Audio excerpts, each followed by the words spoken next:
That was a hell of a reunion. There were so many undead there. Orla even brought her kids again. We almost ran out of food. Don't get me wrong. They're good kids. They're just a handful.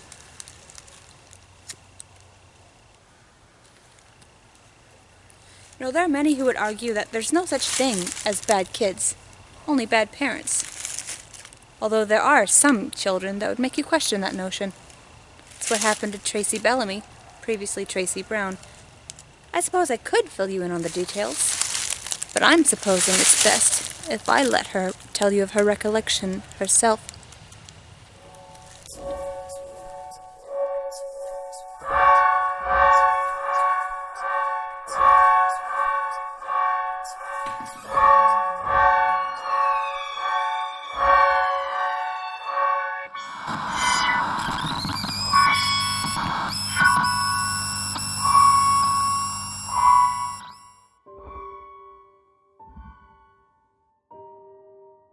"1992 was not my year.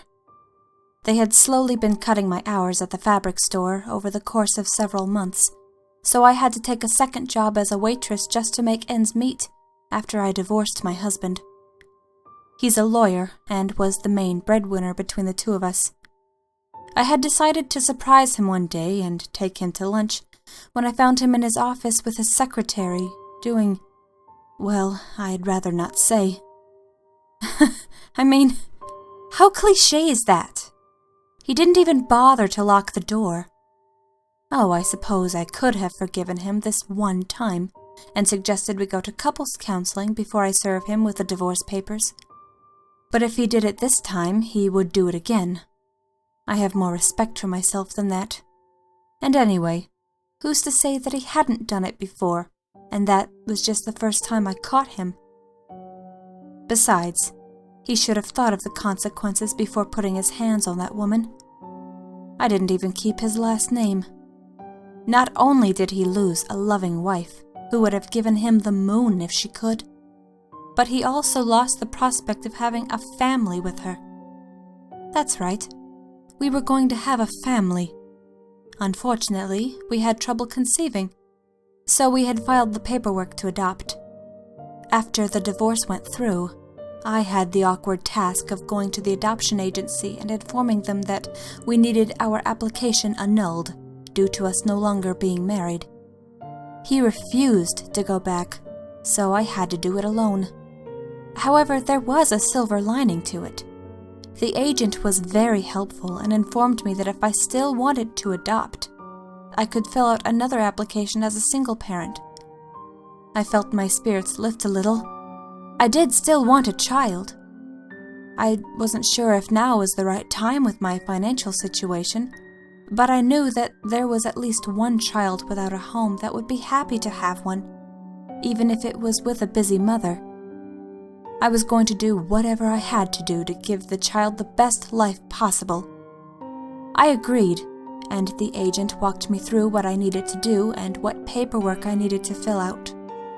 Maybe I would finally have the child I longed for. The wait was excruciating and long, several months at least. I wasn't about to lose hope, though. I simply used the waiting time as an opportunity to save enough money to at least give the child a new wardrobe, new toys, and furniture for their bedroom. I had actually just gotten back from shopping when I got a phone call from my ex-husband's mistress. She wanted to tell me that her and my ex had just had a little baby boy named Cyrano. I hung up on her. I was getting ready to have a child of my own. I didn't want to hear my replacement gloat about how happy she is to be a mother herself before me with the man she thinks she stole. Finally, I got a phone call on a Friday about a little 7-year-old girl that they were having trouble placing. The poor darling. She must be torn apart that no family would take her, so I happily agreed to meet her. I was so excited I couldn't sit still. I had showered, put on my best clothes. I even wore a little makeup. I wanted to look my best for who may very well be my new daughter. I practically wore a hole in my floor from pacing until I finally heard the car drive up. The caseworker drove a charcoal Subaru with tinted windows. He got out of the car and opened up one of the side doors. The little girl that emerged wasn't exactly what I was expecting. I've heard stories of children showing up to their respective foster parents looking worn out and disheartened, carrying all of their belongings in plastic trash bags. But this little girl was very well put together. She was wearing a navy blue jumper dress over a white turtleneck, white tights, and Mary Jane's with the buckle strap that matched the color of her jumper. Her long black hair was pulled back into a braid so as not to hide her vibrant green eyes, which seemed even brighter against her tan skin. What a beautiful child, I thought. How could anyone not want her? As the two of them got closer to the house, I realized that she was carrying a small ivory box with gold trimmings. I greeted them at the door, and the caseworker introduced her as Mercy Preston. She smiled very sweetly at me and said, "I like you." I was thrilled that we got on so quickly, but I was a little put off by the sudden remark. I mean, she doesn't know anything about me. How can she decide she likes me just at our first meeting? Then she turned to the caseworker and said, "I want her to be my mother." He and I looked at each other, and he seemed to be just as surprised as I was. Then she ran in and made herself comfortable on my sofa after turning on the television. She was right at home. The caseworker just stood there scratching his head as he informed me that she usually isn't this friendly, especially to someone she'd just met. That's why they'd had trouble placing her. But it looks like she's found a home she really likes. I asked him if he needed to take her back to get the rest of her things. "That won't be necessary. Her only possessions are the clothes on her back and that music box," he responded, pointing to the box in her hand. I made us some coffee and we sat at the table and went over the necessary paperwork of what would be needed to make the adoption official. Then the conversation shifted to her biological parents. John and Sarah Preston were their names. I would need both of their signatures on the paperwork to make the adoption legal. The caseworker left me with the paperwork and tried to take Mercy with him until it was signed, but she wouldn't budge. So he left and said he would take the rap for it if they ask about her. Then I heard a soft, simple melody from the living room. Mercy had opened her music box and was humming along as it played Amazing Grace. I sat down next to her as she hummed. The music box had a tiny angel in it that twirled as the music played to make it look like it was flying. I'm not religious myself, but that music box was an adorable little trinket. The next day, I had the day off from both jobs to take her shopping, so we went out to buy some new toys and some new clothes. I tried to get her to try on some clothes that were less stuffy than the ones she had on. She's a kid, after all.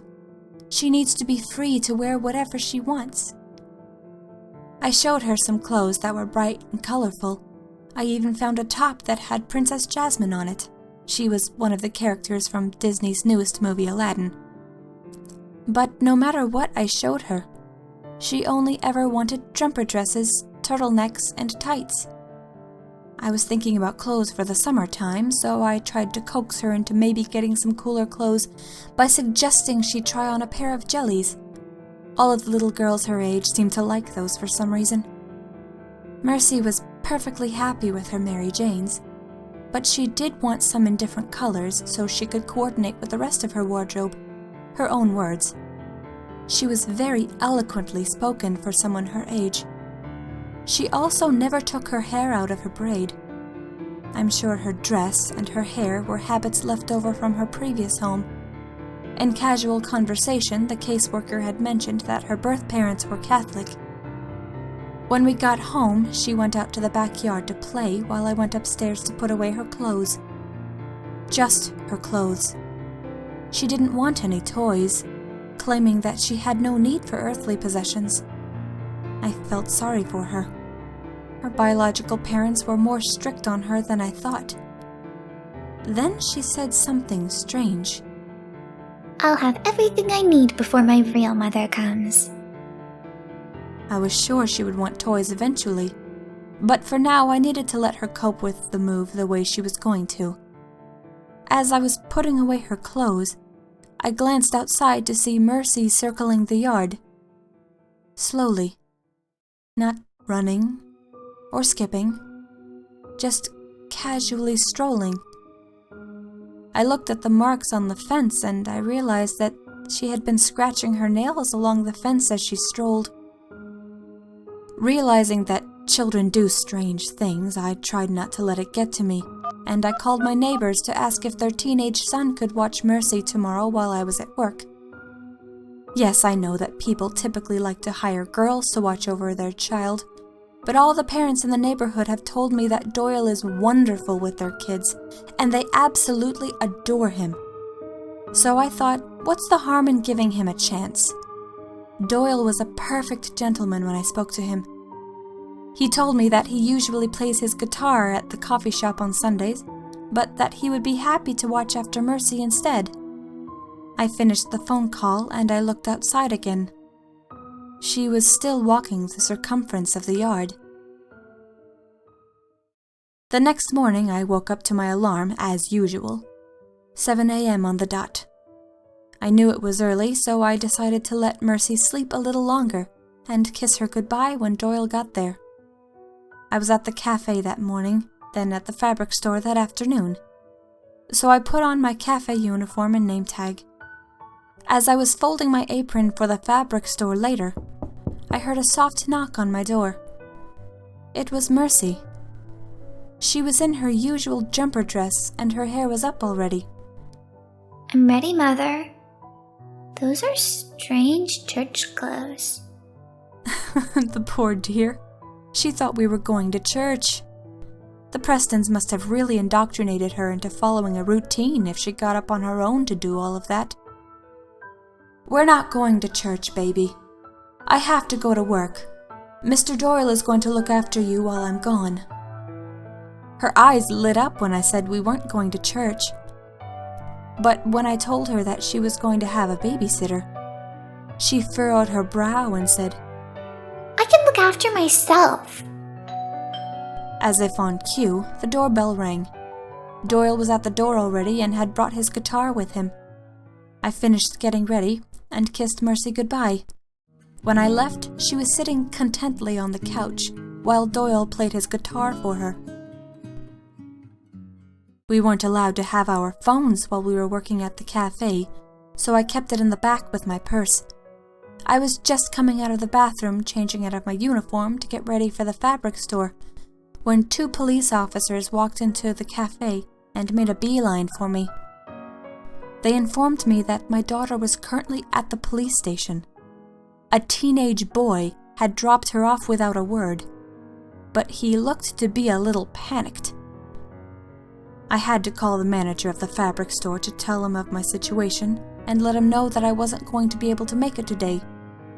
Before I called, though, I saw that Doyle had tried to call me 37 times while I was on the clock. Never left a single voicemail. I'll take that back. He left one, but there wasn't anything but silence. When I got to the police station, I saw Mercy sitting in a chair in the waiting area, playing with her music box.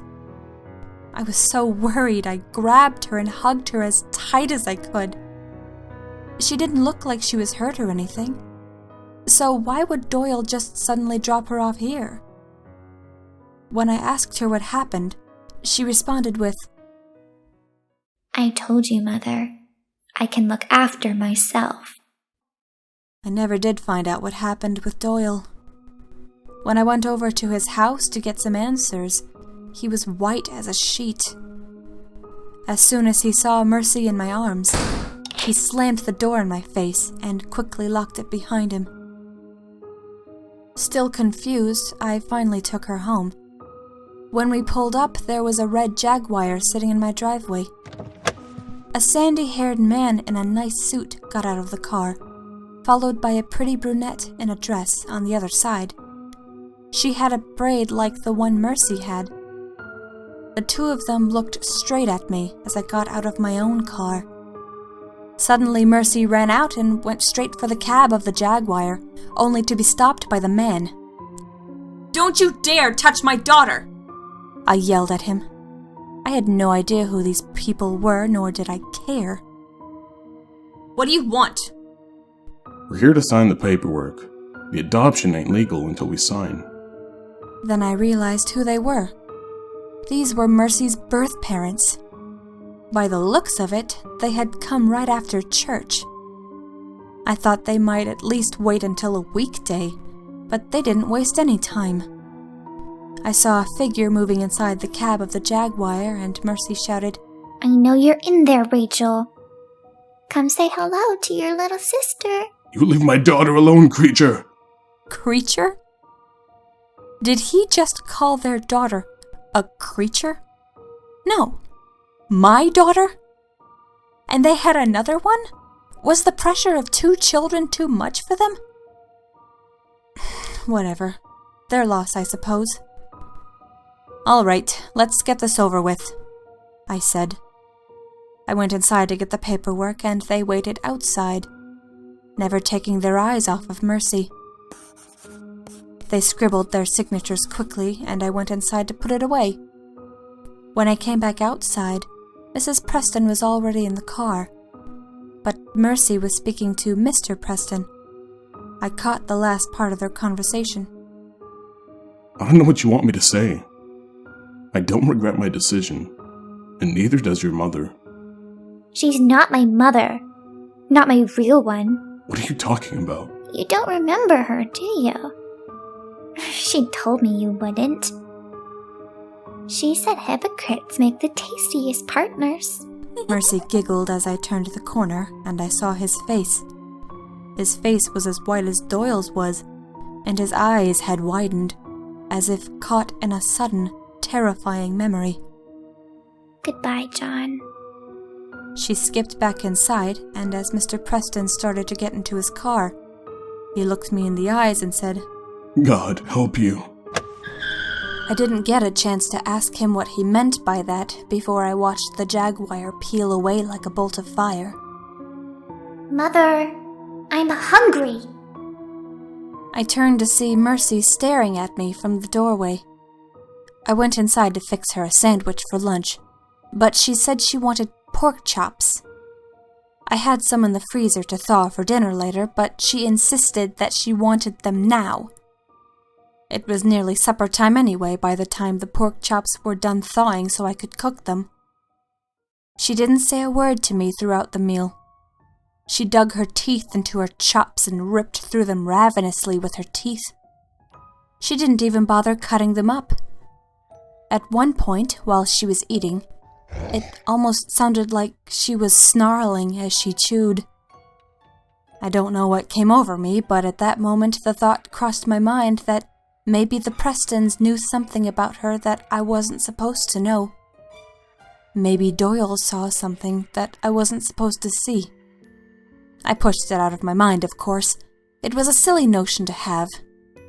After supper, she simply pushed herself away from the table and headed off to bed, licking her fingers like a starving animal. Later that night, I had fallen asleep on the sofa. I had cried myself to sleep when I got a call from the fabric store to tell me that they were letting me go because of my last-minute call-in. I couldn't live on the money from the cafe alone. I have a child to feed now. It was 1:27 a.m. when I heard a strange noise coming from Mercy's room. It almost sounded like a low growl.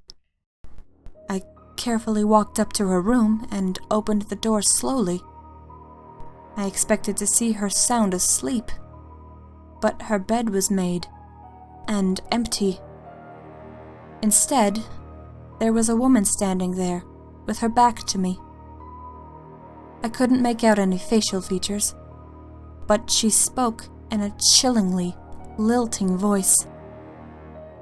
Thank you, Miss Bellamy. Thank you for freeing my child. Then she turned to me, and I saw her face. Her skin was a tan color, and her eyes were the same piercing green as Mercy's. She looked just like her. But that didn't make any sense. I thought Mrs. Preston was her birth mother. Then the color of her eyes disappeared, and 2-inch fangs pushed themselves through her gums as the corners of her mouth stretched across her face. I stood there in horror as her smile widened. Part of me didn't want to believe what I was seeing. I would have taken care of her myself, but only full-blooded demons are allowed to stay with me, so I thought it best to let her stay with her father. Lucky for me, they already had a baby on the way, so the swap was easy. It was delicious. Drool dripped from her fangs as she reminisced about her previous prey. John was fun for a while. The man has some spicy ambitions, but Jesus Christ, he was annoying. With all of his God this, Jesus that. Hypocrites do make the tastiest partners. But he was stifling Mercy's potential. I looked down at Mercy's still empty bed, and I began to panic a little. Where's my daughter? What have you done with her? Nothing. She was gone when I came. But I know that wherever she is, she's making me proud. The burst of flames suddenly engulfed the room, and the woman was gone. I lost everything in the fire. All of my books, my CDs, all of my photo albums, everything. Even the adoption papers burned. The only thing that remained virtually untouched, except for a bit of soot, was her music box. It was found open, with the angel inside, turned completely upside down, and the spring that suspended her in the air was coiled around her neck. What do you think happened to Mercy? Where do you think she went? And what did she intend to do after she left? What of young Doyle? What did she do to him? What of the Prestons?